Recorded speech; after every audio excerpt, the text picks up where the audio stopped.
자, 사건 번호 보겠습니다. 2012 타경 22004. 이제 이 건물이 그 내용입니다.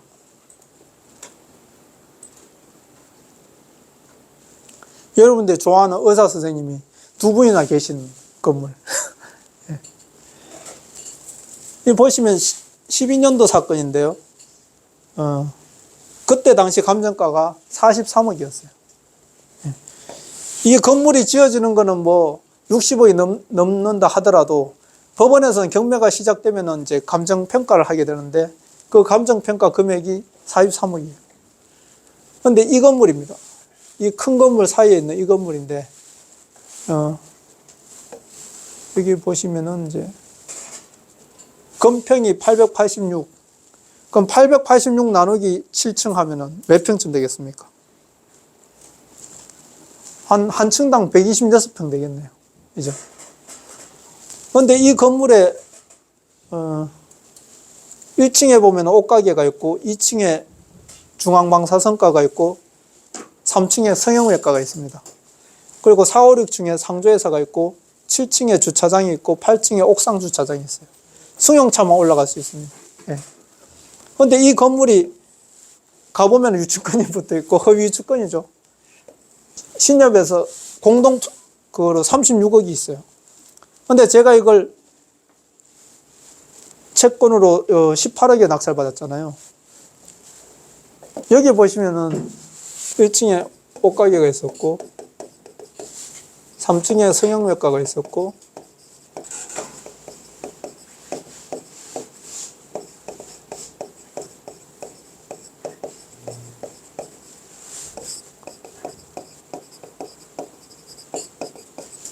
여기 지하 1층에는 다방이 있었어요. 다방이.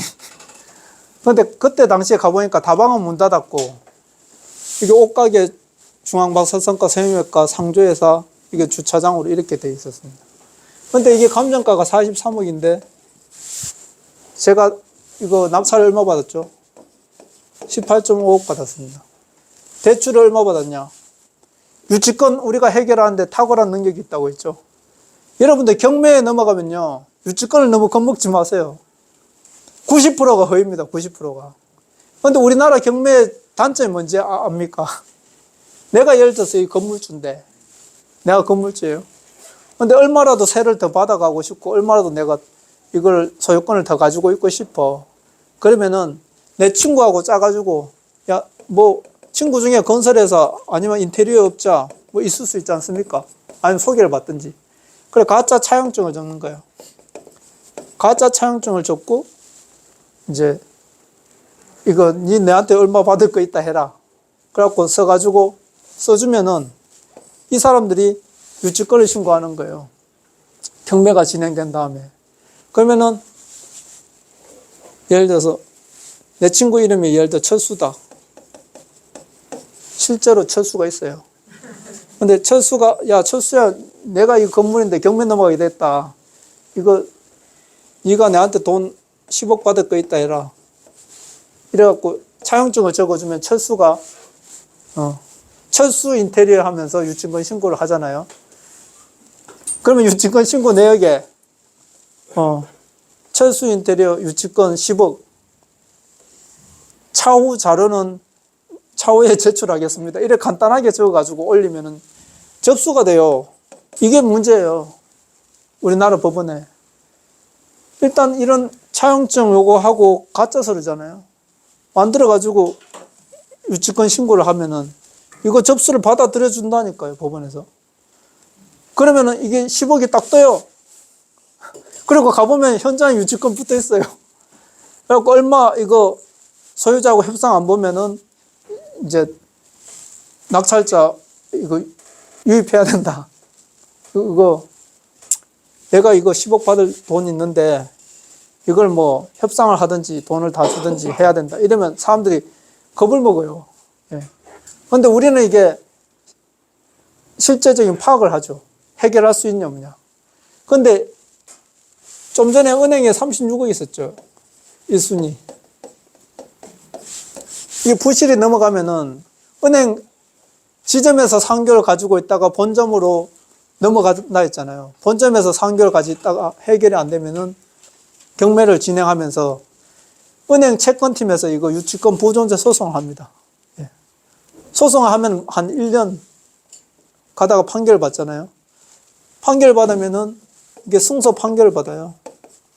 보존제 승소 판결. 그러면 이 판결문이 어디 가 있습니까?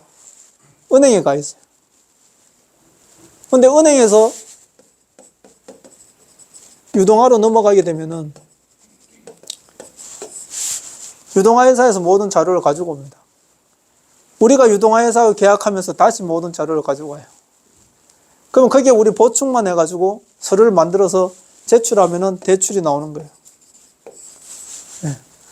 낙찰가에 그때 90% 받았어요. 그러면 자, 2억이 내가 돈 들어갔는데 이 사람들은 이제 세입자고 나는 건물주예요. 43억짜리. 자, 중앙방사선과 의사, 성형외과 의사. 이 사람들 여러분들 선호하는 의사 아닙니까? 맞죠? 내 자식들 판사 만들려고 하고 의사 만들려고 하고 맞지 않습니까?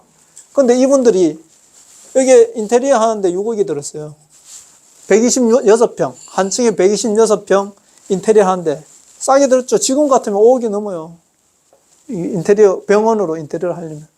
근데 그때 당시 6억이 들었고, 그 보증금까지 해서 한 7억이, 자기들은 7억이 들었는데 세입자예요. 나는 2억이 들었는데 건물주고. 근데 이분 보고 제가 계약을 하면서 물었어요. 여쭤봤죠. 왜 경매에 참여 안 했냐고. 예. 경매에 참여해서 한 20억, 30억, 25억 적으면 되는데 왜 참여를 안 했냐 이러니까. 이분들이 성형외과 의사 돈 잘 벌잖아요. 내보고도 보톡스 맞고 가라더라고. 근데 난 주사 맞는 것도 겁이 나가 안 맞았는데. 근데 이분들이 돈을 진짜 잘 벌어요.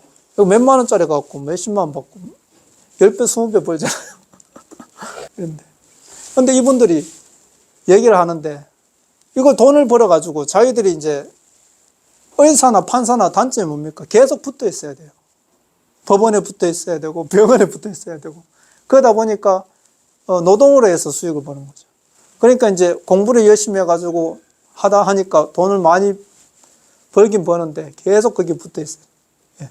그러다 보니까 이분들이 무슨 경매 공부를 하러 다니거나 땅을 보러 가니까 이런 시간적 여유가 없는 거예요.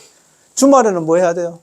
일주일 동안 스트레스 받았는데 골프도 쳐야 되고 승마도 다녀야 되고 아니 애들하고 놀러도 가야 되고 그렇잖아요. 돈을 이제 잘 버니까. 근데 더 벌고 싶으니까 쉽게 할 수 있는 게 뭡니까? 주식이나 코인 뭐 이런 거죠. 근데 이분들이 30억을 잃었어요. 어렵게 벌어가지고 예? 모은 돈을 주식에서 30억을 잃고 나니까 겁이 나는 거예요. 왜요? 이 유치권 때문에 보증금 날리고 내가 이거 대출 안 되면 나는 그냥 의사로 돈 버는 걸로 태어나야 된다 이렇게 생각하는 거죠. 예. 고정관념이 있는 거죠. 예. 그래서 이분들이 결국에는 세입자가 됐는데 저한테 요청을 왔어요. 이게 너무 잘 되니까 제가 가보다 항상 손님이 줄 서 있어요. 특히 방학 시즌에는요 대학생들이 엄청 많아요. 대학생들이 요즘에 취직하려면은 얼굴이 이뻐야 된대. 어쨌든 그래갖고 이거 옷가게를 보내달래. 명도를 하고 자기가 여기에 병원을 하겠다는 거야. 확장하겠다는 거죠. 확장하는데 여기에 그러면 또 3, 4억이 들어가겠죠. 그죠? 그러면 자기는 이 건물 인테리어 하는데 10억이 들어가요. 그죠? 10억이. 근데 내가 만약에 연장 안 해요. 원장님 연장 안 해요. 내가 이제 딴 거 할 거예요. 나가라 하면 어떻게 해야 돼요? 다른 데 가면 또 10억을 드려야 돼요. 예? 그러면 자기가 여기에서 홍보하고 자리 만들고 하는데, 거의 10년 가까이 했는데, 딴 데로 가라 하면, 인테리어 하는데 공사 기한 걸리죠. 손님 떨어지죠. 또 10억 들죠. 그러니까 이분이 계속 나한테 갈 때마다 보톡스 맞고 가라. 사모님 오면 해주겠다. 그런데, 이제, 이분들은 이걸 저한테 계속 팔으라고 했어요. 팔으라고. 아, 이거 싸게 해서 많이 남았어. 돈 빼고도 많이 남았으니까 팔아라. 근데 제가 말씀드렸죠. 1년이 지나면은 뭐가 된다 했어요? 예, 이제 경매 물건이 아니죠. 이제 이게 정상 물건을 만들었단 말입니다. 그죠? 제가 돈 2억 들어가지고 정상 물건을 만들고 계약 다 하고 내 돈 다 회수하고. 그래서 재감정 하니까 우선 25억을 받았어요. 그러면 17억 대출 빼면은 얼마요? 8억 일단 남았죠. 근데 원장님이 갈 때마다 내한테 소고기 사주고 계속 막 팔으라 해가지고 내가 결국엔 꼬임에 넘어가가지고 35억에 팔았어요. 근데 35억에 팔 때 이게 감정을 하니까 65억이에요. 여러분들 부동산은 있지 않습니까? 거북이처럼 가다가 오를 때는 토끼처럼 뜁니다. 거북이처럼 가다가 오를 때는 토끼처럼 뛰어요. 여러분들 예전전에 기억하십니까? 아파트 가격이 10억, 20억, 30억 생각했습니까? 예. 부동산은요, 이게 건축 자재비, 인건비 이런 게 다 포함이 되는데요. 인건비나 자재비는 한번 오르면 잘 안 내립니다. 예. 그렇기 때문에 이게 원가가 있어요. 원가, 들어가는 원가. 그래서 이런 지금 고금리라든지 이런 위기 때문에 이게 폭락하는 거지. 결국에는 다시 올라가게 돼 있습니다. 그런데 올라갈 때는 어떻게 올라가냐? 내려갈 때는 이렇게 내리고 올라갈 때는 2배로 올라요. 항상 그랬어요. 항상 올라갈 때 이게 부동산이 이렇게 내려갔다가 이렇게 올라요. 그러니까 한 4년, 지금 막 내린다 하죠? 이렇게 내리면 이만큼 내려요. 4년 정점을 찍고 올라가면 이렇게 오릅니다. 그런데 이게, 경매로 가면요. 정말 이게 경매를 제대로 알면은요. 이게 감정가 대비해서 싸게 받아서 정상 물건 만들면은 이런 식으로 재감정이 나온대요. 원장님이 35억에 살 때 돈이 얼마 들었냐? 대출 30억하고 자기 돈 5억 들었어요.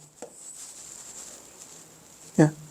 그럼 5억 들면은 이제 이거 월세 나한테 안 줘도 되죠. 여기 나머지 나오는 거에서 은행 이자 내면 되죠. 이제 쫓겨날 염려가 없어. 항상 불안했거든.